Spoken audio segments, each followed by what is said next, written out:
But it's a statement I say all the time, man. You can't chastise what you don't train.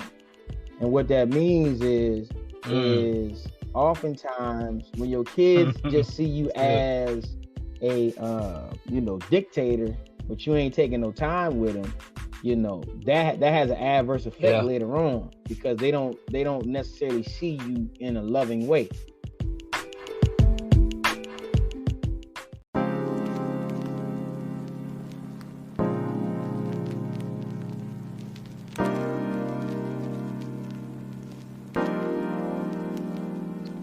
Hey, what's up, folks? It's your boy, D.King King, AKA D.King, and you are listening to the Blue Chip Dads podcast. Just want y'all to know, man, that good dads do exist. And as a prime example of that, I got my man on the show today, Mr. Choyce. Man. So I struggle, bro, with saying your name because I've always called you Choyce, but that's actually not your artist name. All right, so let me just introduce myself first and foremost. I just want to say I appreciate Mr. King, D.King, for inviting me on the Blue Chip Dads podcast on today. I consider it an honor. I always love being able to chop up with my brethren in the Lord. So my full name is actually Chris Joyce, so that's kind of where it mixes the CH and the OYCE from my first name and my last name, and that's Choyce, bringing it together. So yeah, that's it right there. I appreciate you for being on the show, man. Just want people to know about my brother, man. He is a husband, a father, brother, son, follower of Christ, producer, artist. My man does like all types of stuff. And when I say like artist, like my man is extremely creative. So if anybody out there wants some visual work, Photoshop work done, like he is the dude, extremely creative. On top of that, like I appreciate that. You make me sound so good, man. Thank you. Hey, look, man, what caught my eye for you? When I first found out about you, you had this music video, bro, and it was so professional and so creative, and I just knew you had to have paid somebody for it. But like, nah, this man did this junk himself. Oh man, like appreciate it. highly skilled, man. So. Definitely want people to know about what you do, how you do it. So we'll have his information at the end of the show, but let's just go ahead and get right into this interview. Let's talk to this man about being a father, a blue chip dad. And for those who don't know what a blue chip dad is, it is just a dad who provides value to his family, to his children. One who is there, one who is present. And it does not necessarily mean that you are married, but it does mean that you are active and present in your child's life. Now, we will talk to dads who are married. We'll talk to dads who aren't married. But one thing for sure, we're going to talk to dads who are at least putting in the work to make their, to add value to their kids' lives. And so that's who we have on the show today. Let's talk about it, man. How long have you been married? Man, I'm 16 years married this year in June. Ooh, that's a good number. Yeah, 16 this year in June. That's a teenager. Yeah, I got one. One and one on the way. Boy, your marriage just learning how to drive, bro. Yeah, he close. He itching. He's itching right now. He just turned 15 on the 21st. Oh yeah, he can't wait. Oh yeah, man. he can't wait. You know. Okay, so how old are you? How old are your kids? So my son, he just turned 15 on the 21st March, and my daughter just turned 12 on the 3rd of March. Okay. So 15 and 12. 15 to 12. So you are in a whole nother atmosphere, bro. Hey, don't make me sound too old now. No. Yeah, now my kids are young. My oldest is gonna be 4 on Friday. I remember those ages. Good ages. So okay. So teenagers, you are a teen dad. I am. That is that requires a whole nother level of grace, man. Yes. Tell me about that, man, being a teen dad. Well, to be honest with you, I'm just navigating the space because again, I think most parents will agree that there's no blueprint. You do the best you can. I know one thing, and me and my wife were just laughing probably about a week ago. We both said we wanted to call our parents and just apologize for because now we get it. We get it now. See, we understand completely, like, man, but nonetheless, I mean, my son, he's a great kid, man. A very very bright, very warm, very caring young man. At the same time, he's learning to navigate his spaces as well. You know what I mean? And this is a brand new day. You know what I mean? We've never lived in a time like this before. And so because that is and parenting in this time frame, I mean, you got to think about it. Like in 2020, we went through a pandemic, you know, and that was affecting us. So can you imagine what a teenager is going through, where he's removed from his friends for the greater part of a whole year, and you know, and just trying to navigate just being at the house, you know what I mean, and not being able to do much. And so it's just a tough thing, you know what I mean, to try to grow up through that.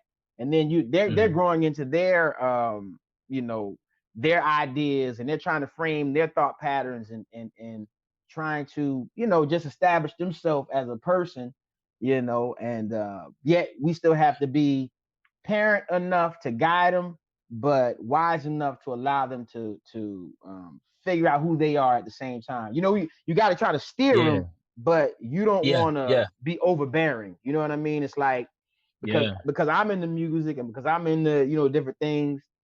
Of course, that's I would love, you know what I mean? I'm like, listen, son, you know, if you ever want to drop that EP, you know what I'm saying? I'm like, hey, I'm willing and ready, you know. But the beautiful thing about it is he did actually kind of pick up music and things like that. So I guess for me, one of the main things with him being a teenager is just trying to keep him going in what I consider to be the right direction. Go ahead. Like in terms of his passion, you know, my oldest is 4, and right now he's really into baking, and I mean he's into like the YouTube videos. Like he'll watch anything on cooking, but all I cook a lot at the house, and you know I watch cooking shows, so it's kind of like it's passed down to him, weirdly enough. But how are you feeding his passion? Like, does he first of all does he have a clear picture of it? And then, you know, how are you getting into his world to find out what his passions are to feed them? Well, one thing I can tell you, that I'm trying my best to do that in that way, because what I've learned is you just got to be fluid.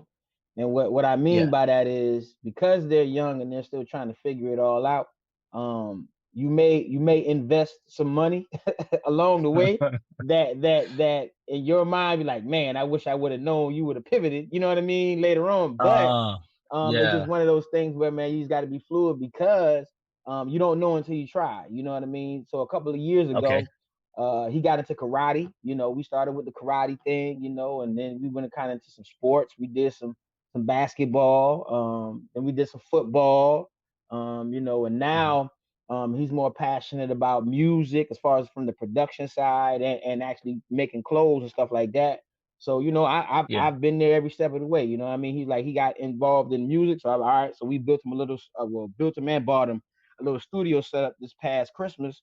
So, and then, you know, he wanted to get into the clothing line side of things. So, man, we bought a press and stuff like that, and we've been pressing up, and he's been selling, you know, his hoodies and shirts and stuff to his friends and, you know, people in different areas of the country and stuff like that. And for me, it's like, hey, man, whatever you want to do, I'm here to support you. My thing is, I just want to see you doing something, you know. Just don't be on the computer you know, the video game all day. You know what I mean? It's like, let's do something that's going to keep you going forward, because being older, we know how, if we would have just kind of got our minds right at a young age, when we were at home with our parents and we didn't really have no bills and stuff like that, I'm like, listen, you ain't gonna never get this time again.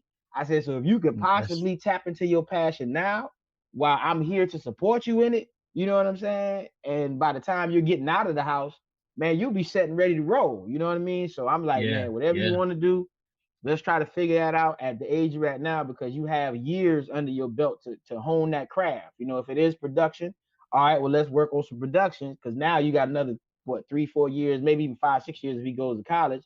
Like, man, you got all that time where you can be in the house honing your craft. So, man, you'll be so ahead of the game. You know what I mean? By the time you turn 21, you should be solid, you know? So that's the kind of thing, that's the way I'm looking at it, you know? Are you sitting down and having conversations with him about, like, you know, your passions, and like how does these conversations arise to where you're able to get in his world? And I'm asking this for like the parents out there who are maybe struggling to find out what their child's direction is, or maybe they're trying to help their child into a specific direction. Like, how did you know, because he went from one sport to another sport to another sport, right, to music to making clothes. I mean, he's had a full career. right, right. You know what I mean? So how are these conversations coming up, and like, how are you directing them? Well, first of all, like, because they're so young, like I said, we started out with him. He was probably about 9 or 10 as far as with like karate. So what you can do, and what we did, I just say from what we did is we just put him in something. You know what I mean? Because he didn't know. At 8, 9 years old, they not really know. You put him in something, and then you find out if that's a fit or not. You know, and you'll find out fairly fast. You know what I mean? If they don't like it, you know, eventually they're gonna be like, I don't like this. You know what I mean? But you got to kind of start somewhere as the parent, and then observe from that point on. You know what I mean? Because what we did over the course of things, like, hey, we would put him in stuff, and if he was attracted to it, you know, or not, and then some things he would just bring up himself. You know what I mean? So I would say, again, because they're kind of young, you got to kind of allow them to try things, but you kind of want to take that first step until they can kind of voice for themselves, like, well, nah, this ain't working for me, or nah, I don't like this, or no, dad, mom, I do like this. I kind of like this. I want to stick with this. And you'll be able to tell, you know what I mean? I think for me, the main thing was observing after kind of starting it off, like with karate. All right, well, let's put you in this because you need to do something. And then he stuck with it for probably about 6, 7 months. But you know, the love for it kind of died, kind of weaned off. And it's like, okay, well, let's try something else. You know what I mean? Because we want you to stay active. You know what I mean? So that kind of like, I know this guy who his dad, whenever he wanted to try a sport, and let's say he was like 5 months or 3 months in, and then he was like, you know, I don't want to do this anymore. His dad would be like, nah, you gonna finish this thing out. At least you gonna finish the season out. You don't get to quit. Right. You know, and it wasn't a money thing. It was more of you made a decision. I don't care if you're 12.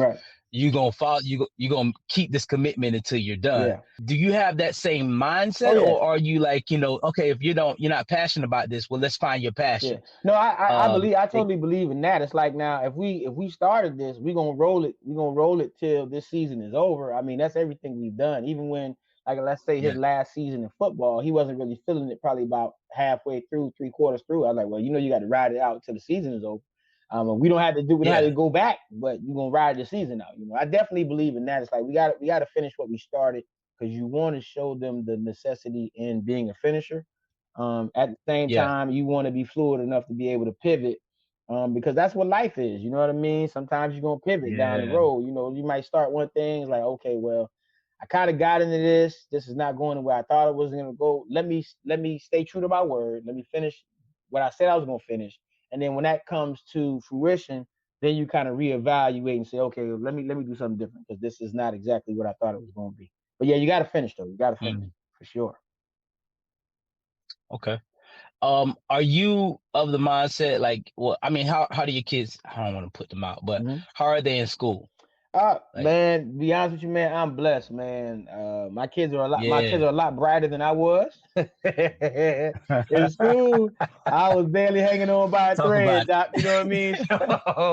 So yeah, man, my kids, man, straight A's and B's, man. Straight A's and B's. Okay. Man, they have been since they've been born, man. Like, since they started going to school, they've always had A's and B's. Yeah. Now, I will say this, my son, during the pandemic, when they had to do homeschooling, he was having a really hard time. That's like really the first time, man, I ever seen like some F's or like some D's. But it was just hard to concentrate. You know what I mean? So I had to have grace in that season, because, like, man, I feel you.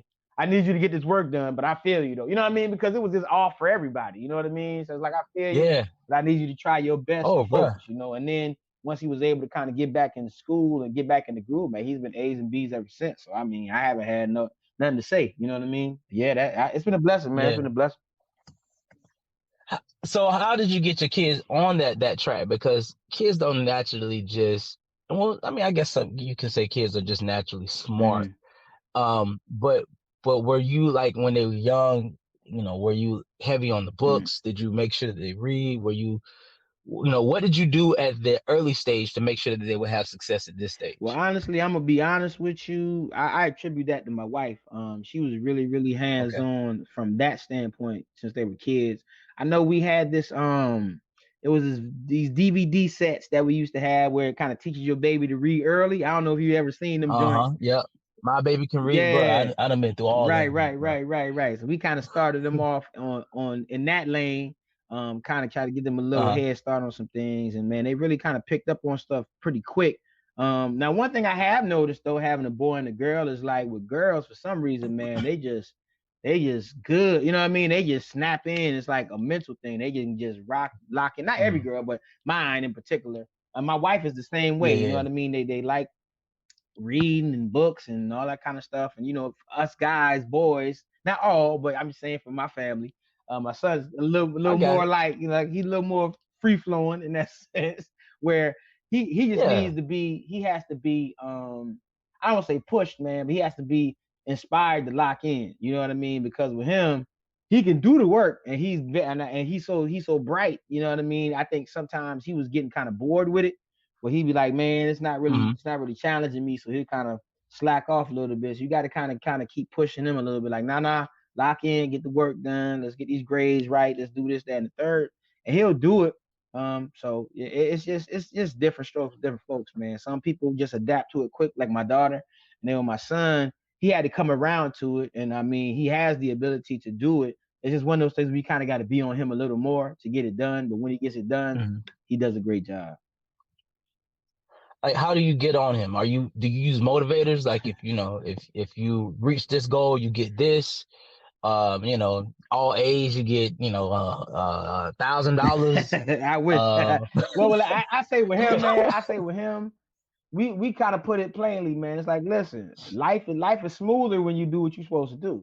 It's like when you ain't doing what you're supposed to do, man, you ain't getting great. If your grades ain't right, if your room ain't clean, if stuff ain't like we want it, then we're gonna be on you on a daily basis. You know what I mean? Like, we're gonna be on you. Yeah. So you decide how you want it to play out. If you want it smooth, if you want it, easy, then hey, just do what we ask you to do. Do what you know you're supposed to do, and it's gonna roll smooth. I mean, again, he's 15, so the video games be calling, and and friends be calling, stuff like that. So you still gotta be focused on him and stuff like that. But for the most part, man, once he kind of got the idea that, okay, if I do my part, my parents is cool as a fan. So he just got that concept, you know what I mean? And again, it's not perfect now, I don't want to paint the picture like it's perfect, because it ain't perfect, you know what I mean? Yeah.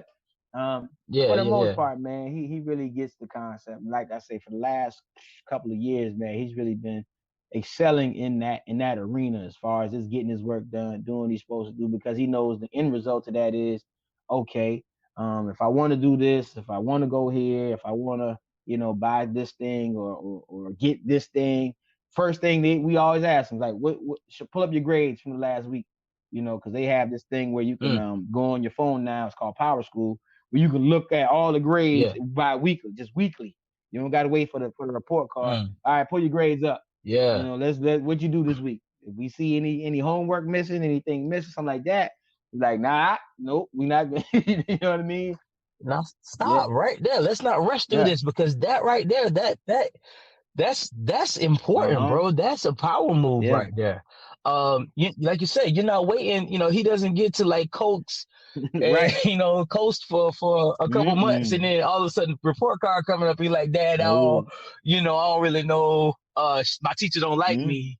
All those excuses go out the window when you're looking at it day by on a weekly basis. So you are actively parenting. You're actively involved, and I don't want to miss that because I think that's a very key point that I want to address. Is you are right there and in tune on a weekly basis. I had did a show prior to this on turning off the autopilot, and in that I was just saying, like, we come home and what we do consistently is kind of like who we become. And if if you are automatic, you get home, you automatically do a certain thing over and over and over again, you kind of miss these key moments with your child. And it's really easy for a week to go by, a month to go by, and you don't even know what just happened. It's just, this is just what we do. It's what we've done.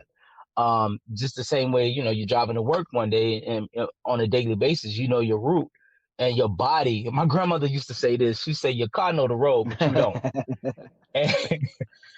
and, I used to borrow her car, and that's what she used to tell me that. And I'm like, I don't know what that means, Grandma, but can I get them keys? But what she was saying was, the vehicle knows what to do, but you don't.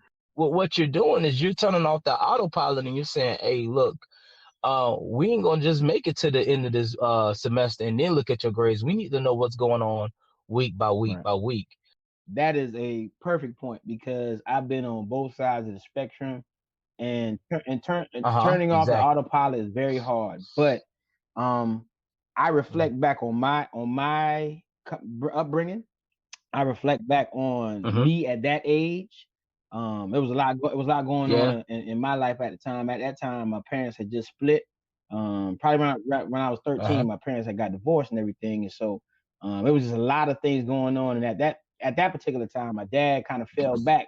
He was still my pops, still providing and all that kind of stuff like that. But as far as being actively involved, that wasn't the case. Because again, like you said a second ago, it's very easy to go on the autopilot. You know what I'm saying? And so that's kind of the mode he was in. He'd get up early in the morning, go to work, come home, and when he would come home, man, he hit that sofa, man, and watch TV. And so, I just remember, like different basketball games and stuff like that I would have. I think he might have came to like maybe, and I love my pops, but by no means don't take this wrong way. But I'm saying, he might have came like 2, maybe 3 of my games out of all the games I've ever played as I got, a little older. And so I just remember, even as my son was coming up, I was like, man, I'm gonna do everything I can to be actively involved. But it's not easy though, you know what I mean? It's definitely not easy. Even now, as he's doing music and as he's doing clothes, and then he just picked up boxing probably about a month ago. Wow. Man, your kid. Listen, but look, but here's the thing. It's like, man, let's do it. Now, truth be told, he didn't necessarily want to get into boxing, but I was kind of more so like, man, let's try this out, because I want him to be able to defend himself. I want him to learn different things as far as being able to make wise decisions, because it's not always about being on the offensive or on the attack, but you want to have certain skill sets. You know what I mean? That's the way I look at that. But going back to the autopilot thing, it's like, that's hard, to be honest with you, man. The fact that I go to work, get off work, only have like 45 minutes because I got to snatch him up, and then we got to go to this, boxing practice, and then, get him back home. And after we wash up, he want to kind of make some music or whatever. And because I'm guiding him through that process, he's going to holler at me like, Pop, come look at this right quick. I need you to show me this, or whatever case may be. And so, we all kind of want time for ourselves, but at the same time, when you look at kids as a blessing and being thankful that God allowed you to be the vessel that they came through, you just got to honor that, man, and just try your best. Again, it's not the easiest, though. I'm gonna be honest with you, because it's so easy for me to go on autopilot in previous years, where I would just, come home, man, do my thing and get in the studio and disappear for 4 or 5 hours and then pop back up, at the end of the night. And so, but I see how important this time in his life is, and my daughters as well. I just see how important these particular years are, because these are some make it break it years. I know what it did for me, and the route I went on as a result of my pops not being actively involved in those particular years. He was around, he was involved to a degree, but as far as like teaching me, showing me, being hands-on from a day-to-day, week-to-week basis, that kind of thing. Because who knows what could have happened, even when we talk about grades. I think what allows my son or even my daughter to have high grades like that is because we look at those grades. And if we see something missing, we're on it immediately. Like, nah, you got to turn it in. Nah, you got to fix that. And what that does, in turn, allows them to have high grades, because they don't let stuff roll. They might try to, but we on them. You're like, hey, nah, fix that, get that, turn that in, because that's important, so, yeah. Well, that's the benefit of turning off the autopilot, is because when you turn off the autopilot, you're able to pay attention to the journey. You're able to pay attention to what's going on around you. But when you're on autopilot, it's like there's no focus on the outward. And the outward is where life is really happening. You know, where you're driving in your car, life isn't really happening in your car. It's happening outside of the car. You know what I mean? And so that's why it's so important to turn off that autopilot, because without that, you will miss things.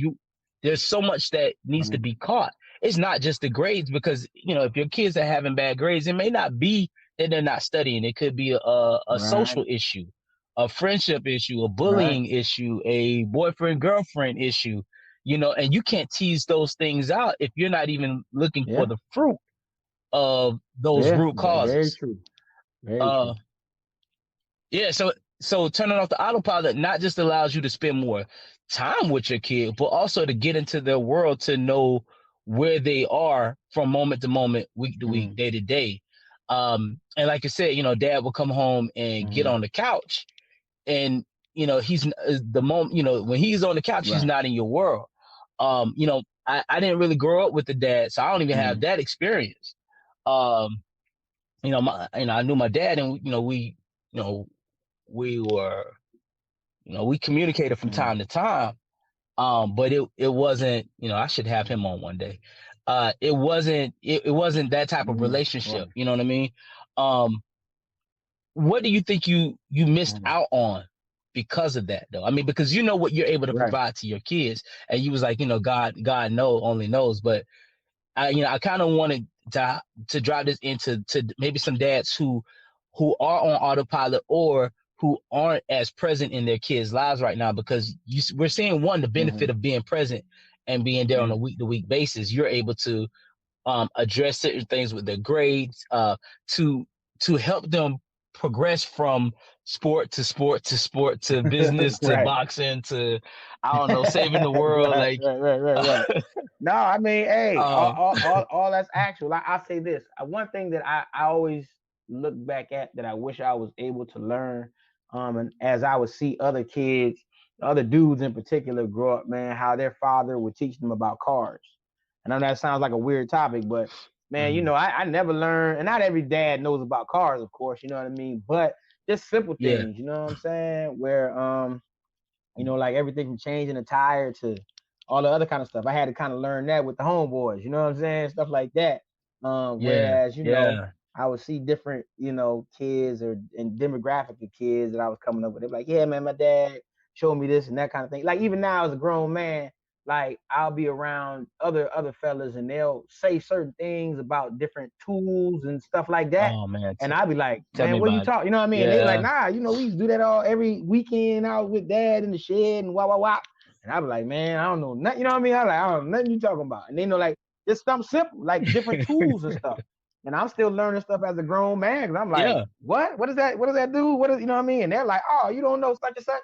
And so, you know, but that's as a result of, you know, not really having that growing up. And again, like I said, not every father is going to know everything about tools and stuff like that, and cars and stuff like that. But those are things that, just little things where whatever the father is into, they can at least show their children that. You know what I'm saying? And so if all I see, or if all I ever saw was just hard work, then I understand that aspect to a degree, but there's so much more than that, you know. But we know that, and now that we've gotten older, it's like, yeah, it's so much more than your job, though. You know what I'm saying? It's like, you got to kind of give them something, and that's kind of really been what me and my wife has been on, man. Like, man, we got to give them and instill something in them way beyond punching the clock, because yes, that's good skill set, but if you can learn, again, at an early age, man, how to tap into your passion, man, whether you punching the clock or not, you'll never feel like it, because you're walking in your purpose. You know what I mean? So those are the kind of things, man, that you really push for. So what clicked for you, man? Because you could have easily went down the same path that, you know, that you kind of grew up on in terms of raising your kids. So what was it for you? Like I know for a lot of pops, I mean, even for me, man, like, I want to be present. I want to do a lot of things with my kids because of what I missed. But are you doing this because of what you missed, or are you doing this because maybe you had a mentor? Maybe, you had a conversation with your wife, maybe you were seeing something as your kids were growing up and was like, all right, I see the pattern I'm going down and I need to make an adjustment. At what point did you make this adjustment? Man, it's a mixture of two things you said. What I missed, and recognizing some things that I didn't necessarily like, or things that I saw that I knew needed to be corrected.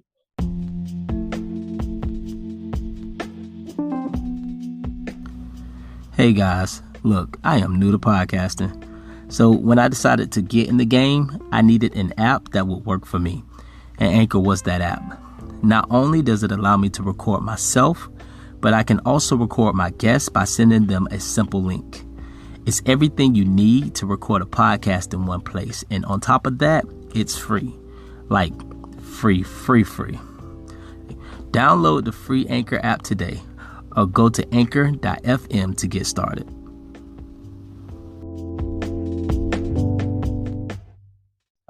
But it's a statement I say all the time, man. You can't chastise what you don't train. And what that means is oftentimes when your kids just see you as a dictator, but you ain't taking no time with them, that has an adverse effect later on, because they don't necessarily see you in a loving way. One thing I always take to heart is when I met my wife, and she has two brothers, and I would always watch how her dad, and the two boys would interact with each other, and I could see the difference in how they responded to him. But that's because he's been like Johnny on the spot pretty much all their life. You know what I'm saying?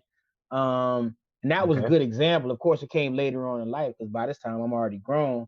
But at least it was somewhat of a template for me to see, like, okay, well, now, if I do put in some energy and some effort, it's more likely that my children will respond to me in that way than in the way that sometimes I responded to my pops in the past. You know what I mean?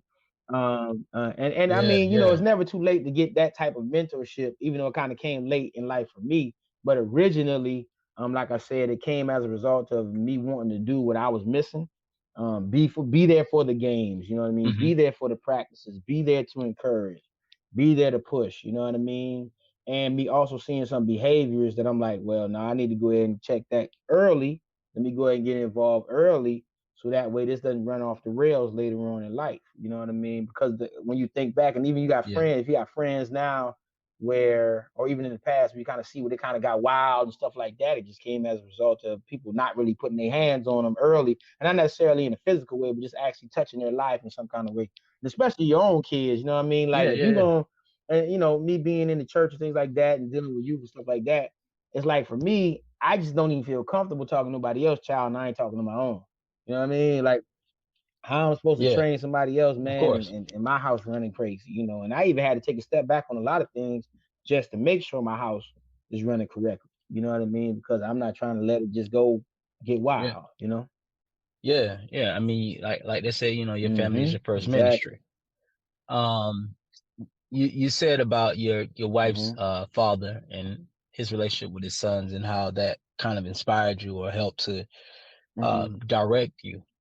I think it's so valuable to have community, or at least to have an example to look to. I think what happens a lot of times is because, we grew up without our own fatherly example. We use that as an excuse, when what we should be doing is continually looking for an example. Okay, well, you're not going to be the example. That doesn't mean that I can't find one, or that there aren't any out there. I think it would be so easy for you to have just fell back on the fact that, dad didn't do these certain things. Not that dad was a bad daddy, but because he didn't do these certain things, then I don't know any better.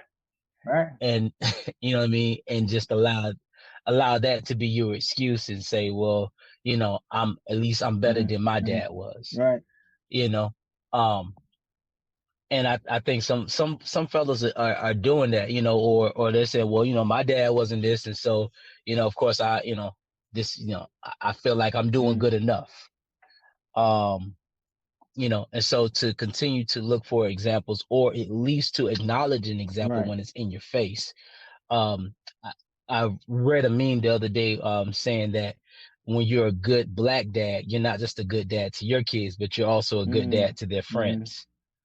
You know what I mean? Because there are so many fathers that's missing. I think it's like 38% of all black children grow up in a single parent household. That's crazy.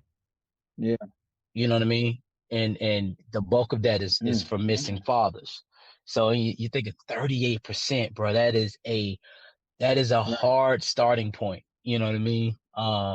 So to have an example, or to even at least be able to find one, is so valuable. And then I also want to just say this: it's because one, pulling from examples in your life, and then also making a cognitive decision to be a great dad that you are, because you killing it right now. Well, praise the Lord. I hope so. You are also hey, well, you know, sometimes it don't feel like that, but you gotta stick with it. You know what I'm saying? You got, like, you know. Well, that's a part of this podcast. I want to encourage fathers to know, hey man, you're doing a great job. You know, we don't get a lot of praise in what we do. Hey, that's true. That's very you know true. what I mean? There's not a lot of praise, but I want to encourage fathers. Hey, look, you are doing a great job, and it's really easy to get in your head and think about where you're missing and where you're falling short. Matter of fact, there's a quote by Billy Graham. It said, "A good father is one who, a good father is one of the most unsung, unpraised, unnoticed, and yet most valuable assets in our society." Yeah. I mean, and you know, think about that. Like, no, we don't get put on the pedestal, but without us, you know, you hear all these stories. You know, if it's a kid going in trouble, you know, it's like, well, he ain't got no dad. That's what you hear. You know, where's his father at? You know what I mean? But at the same time, we don't get the same praise. But if we're not there, then, you know, then look at the effects that it has on kids. And so, yeah, I definitely want to just point out, man, hey, you're doing an awesome job. But not only are you doing an awesome job for you, but I brought it up to say, man, for the community that is around your kids. You're not just setting an example for your son. You know, all this time we've been talking about, you know, the things you're doing to benefit your son and your daughter and be a better dad than the one you had. But you're also being a better dad than the ones that your friends, your son's friends have. Yeah.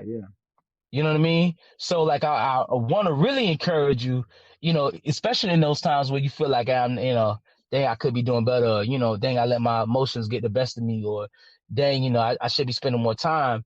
Like, you know, not to just like pat yourself on the back and say, no, you shouldn't work on yourself. But man, you are not just a blessing to your kids, but you're a blessing to your kids' friends as well, man. Appreciate that. Yeah, absolutely, man. And that's one of the reasons for this podcast, man, is to encourage dads, man. Keep it moving, man. Keep doing it. And then if you find some kind of wisdom or insight or tip or something that we talk about in this show, you know, please pull from it. You know, so that you can be better. You know, we want to continue to move from good to great. It's good that you're a good dad, you know, and you should be making efforts to be a good dad. But like, as soon as you get there, don't stop there. Like, you should always be moving the goalpost. You know how they say, you know, they move the goalposts on us. You know, you got to move your own goalposts. You know, you want to be that type of father that you're constantly working to be better than you were the week before. I get tired, bro. I got 3 young kids. I feel for you right now. Like I said, I've been through that stage. Well, I know exactly what you're dealing with. Ooh, but I'm still, every weekend I'm trying to find something new to cook with my son, because I know that's his passion, and he's young, so there's not much that he can do, but he can stir some eggs. You know what I mean?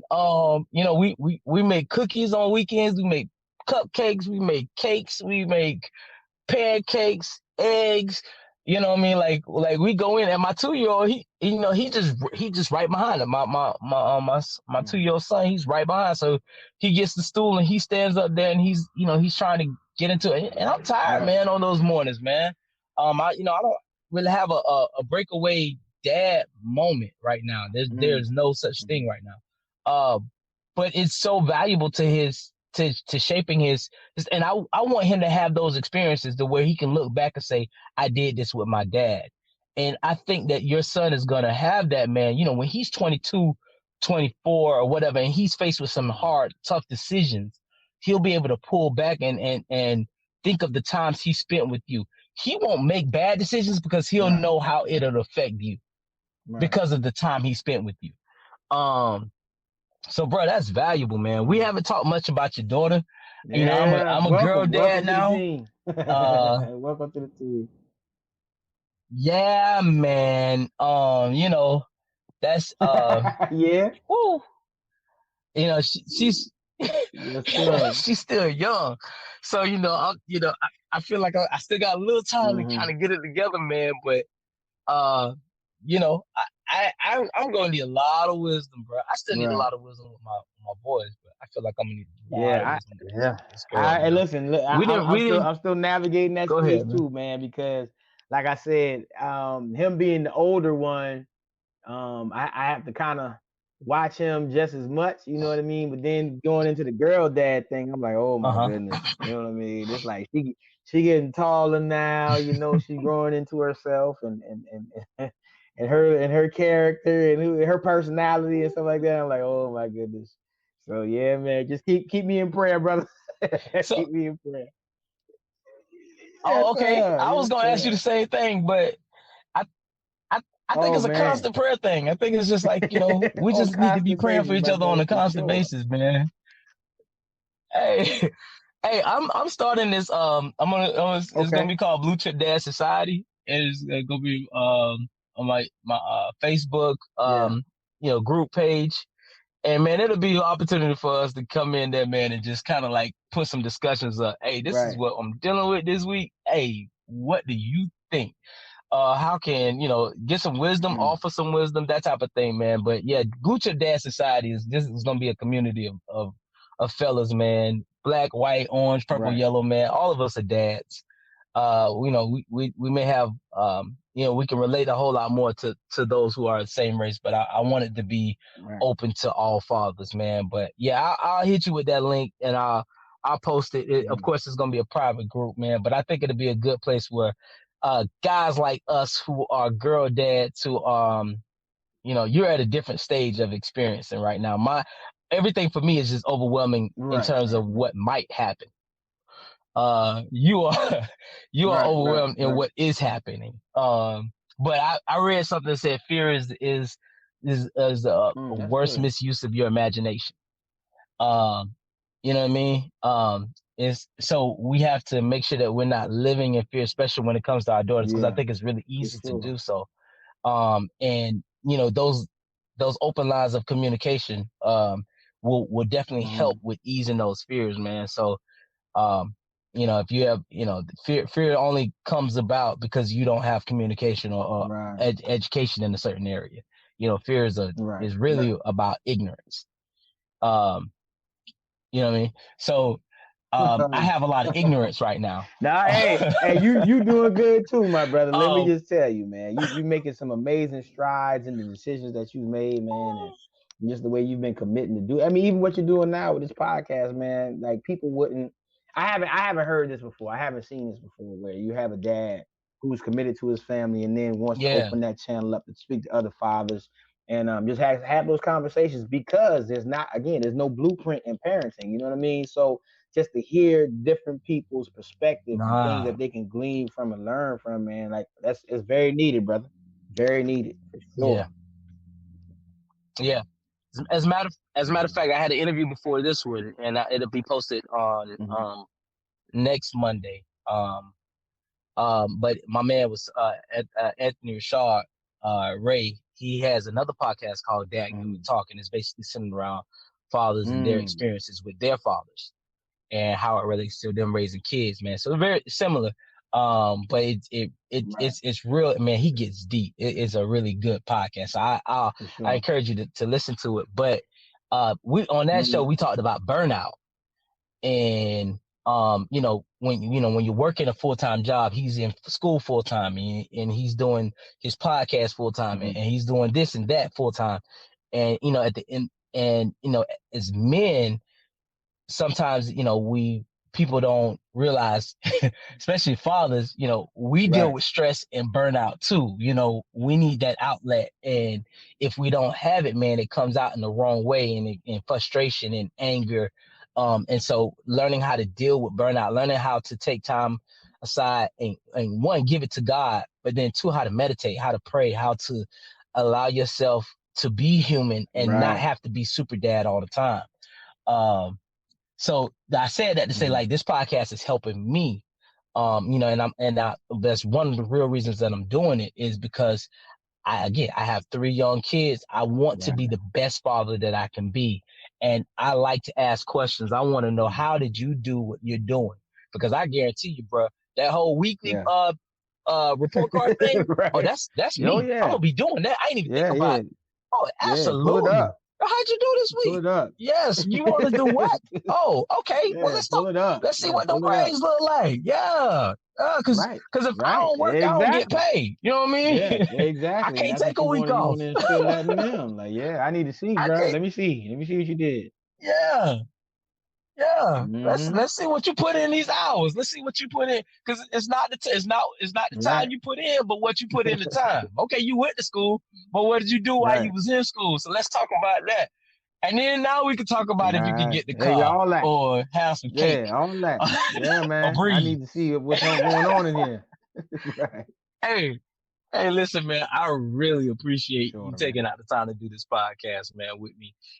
Tell people about, what you do, where they can find you, and how they can, get in touch with your music or hire you for videography. Right. Well, man, I guess the easiest way on all social media, man, is at Choice Music. It's at CHOYCE MUZIK, and that's on everything.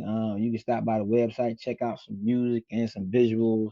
That's www.onechoice.com. And yeah, man, just check me out, holla at me. I make music, I produce other artists, and do some visuals and stuff like that.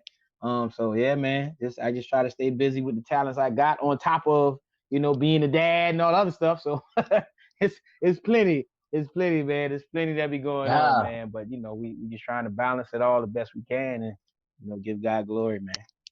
Well, you're doing an excellent job, man. You really are. I want to pat you on the back, clap my hands for you, send you some roses, emojis. Appreciate it. I appreciate you for coming on the show, man. I will have your links and information posted on the show, so that people can find you. But that's it for today, folks. Thank y'all so much for tuning in to the Blue Chip Dads podcast. I am your host, the Quan King, aka D.King. I still don't have a closing for you. I may never have a closing for you. We just might end it like this.